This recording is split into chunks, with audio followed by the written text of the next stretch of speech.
Hi,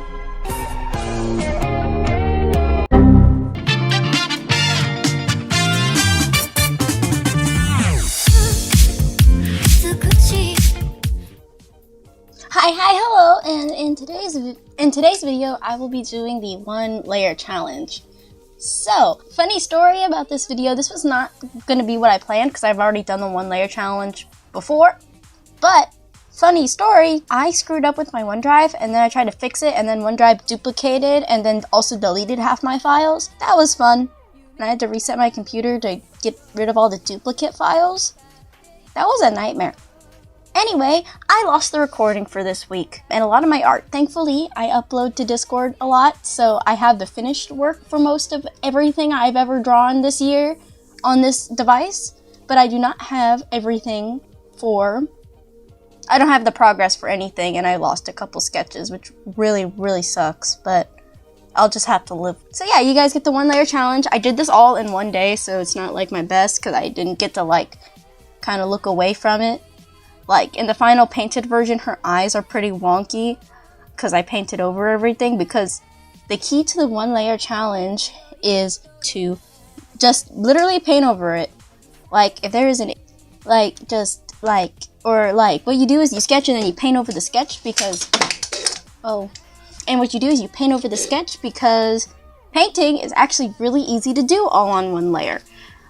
I also tried this new trick that I saw on TikTok where it's you do undertones of yellow, red, and cyan. I did this for her because I saw how it made the faces look way less flat. You couldn't see it in the final, which I'm kind of sad about because I did too much shading and I should have if I was doing this on multiple layers, I would have done it after I did all the shading. So it kind of gets lost in translation, but once you see the skin over it, you can kind of see the cools and warms of how it makes the skin tone look like an actual skin tone, and I will be using it in the future. Okay, so onto the painting process. She has gray skin, so I just shaded everything gray skin. But I do have a little itty-bitty announcement. Tomorrow at 12 o'clock on my gaming channel, as posted here, there will be a video. Finally, after all this time, I might have another video this week because it is going to be spring break, so I might have the time, but I also might not have the time because I am thinking I might re-asset most of the things on my channel. That probably will also include music, so I might not have the time to play a game for you guys, but I really hope I do. Another thing is I should probably tell you guys, thank you guys. I don't know. I saw my subscriber count on my gaming channel went from 2 to 4, so thank you to those 2 people. You're great. I don't know who you are, but you're amazing and beautiful. I should also say I have a website. I have my commissions open. If you want a painting like this, I guess we can talk because it's not a prepaid thing on my website where you would know the price. I'd have to talk with you and see how many hours it takes me to do one. Not on crunch time, obviously. I have a Ko-fi where you guys can donate to my channel. It'd be very nice if you did that. And if you like this drawing and this challenge, you should like and subscribe. And if you're already subscribed, you should share this video so other people can see me do this challenge. Okay, on to the video. Sorry for shilling, but I have to do it. Okay, so on to the drawing. So for the skin, I didn't shade the legs because this character, she's my vampire character, Mara. She used to have another name, but I changed it to Mara because Mara means death, and I thought that was very fitting for this character because she's a vampire, and she's older than the name she is older than the name I picked for her, and I thought it would be weird if she had a name that didn't exist yet when she was born, so I just picked Mara. Anyway, for this character, she is a vampire who pretends to be a schoolgirl, and she'll move from places all around the world, and she just kills people. She's from an idea I have for a video game where it's like Hitman, where you play as this vampire girl going around basically being a spy and a hitman, and there's gonna be I guess an underlying plot about werewolves and vampire hunters and all the other friends of vampires. But I really wanted to draw her. I haven't drawn her in a while. I've never painted blood before, and that sounded quite fun. She's very fun for me to draw. She's kind of right at my roots because the reason this character exists and the reason this video game idea exists is out of spite of Yandere Simulator. I don't want to make that too public because every time someone says that, it's like immediately development of the game goes south. And I really, once I start this, because I think it's going to be a once at this point. Once I start this, I don't want it to go south. I'm not starting this anytime soon. I don't have anything really figured out yet other than her design and some of the main enemies, bosses. But, you know, and for the painting process, I should probably talk about, and for the sketching process, basically what I did to get my sketch lighter was I used the eraser, the soft eraser, and I lowered the opacity and I erased it over like I would lower the density of a layer. And then I did my rough sketch, and now, as you can see, I'm painting over my rough sketch, and I'm just going over it, and I'm guessing where I wanted to put lines. I was doing this incredibly fast, and I was, like, terrified the whole time, so there are things I would change. Like, I would have added more depth to her shirt if I, like, wasn't, again, crunching, and if I could had the chance to add more soft shading to the shirt, because I imagine the shirt is a softer material. But I didn't think I could use the airbrush without messing up everything else. That is another thing about this drawing, and as you can see in the final product, I didn't see that I smudged her hair. So, you know, I also, before I started painting over, I saved the sketch because I wanted to do it in my own, like, normal style and make it like a sticker that says, like, Messy Eater at the bottom because she's a vampire and there's blood all over her. I thought it was cute. I don't know if I'll go through with that. I also found a new pencil on Clip Studio Paint, and it makes me feel like a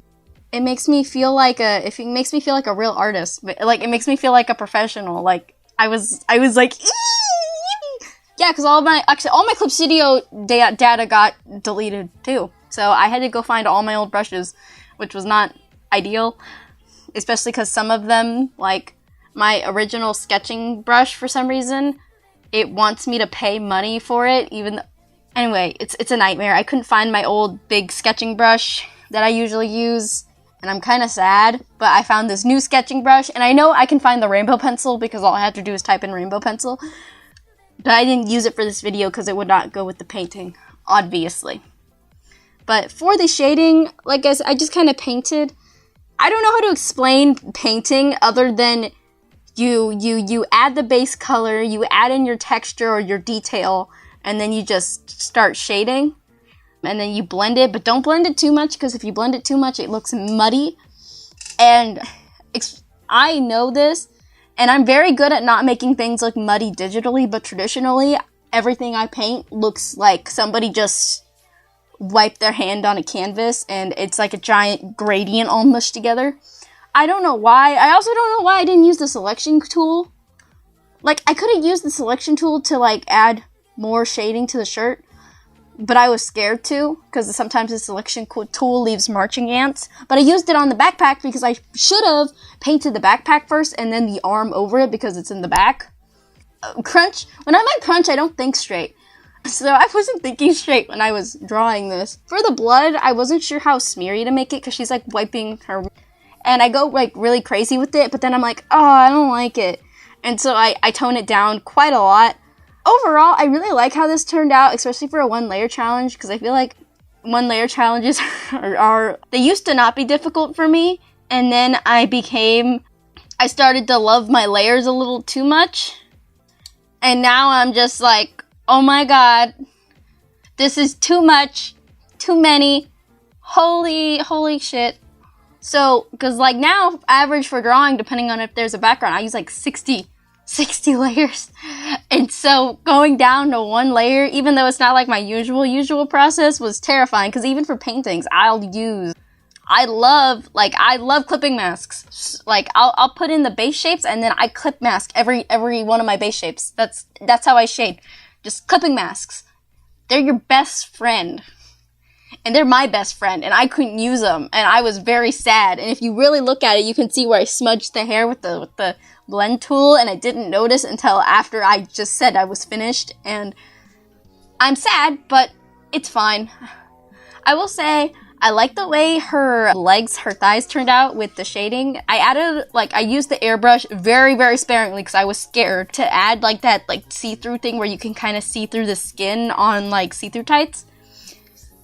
Because it just adds, like, okay, if you're drawing, like, and you're more rendered, adding that, like, extra 2 see-through tights just makes them look, like, it makes them look ever so slightly more believable to be real in reality. I don't remember where exactly I learned that. It might have just been from observation because I'm a very visual person. That's kind of how I learned how to draw things, is by looking at them. And when I learned that everything was made out of 3D shapes and I could just break them down, it became way easier to reference things.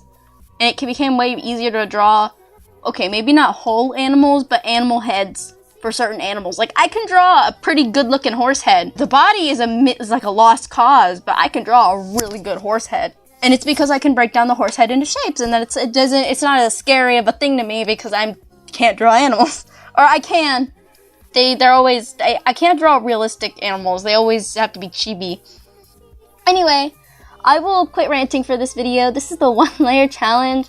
Thank you guys so much for watching this video. And if you're new and you like this video, you should like and subscribe. If you're already here, if you're not new here, you should share. Like I said about my gaming channel, please go watch and subscribe. It's a new channel. It needs all the support I can get. Thank you guys. Okay, and again, thank you guys so much for watching, and I will see you guys in the next video. Bye-bye.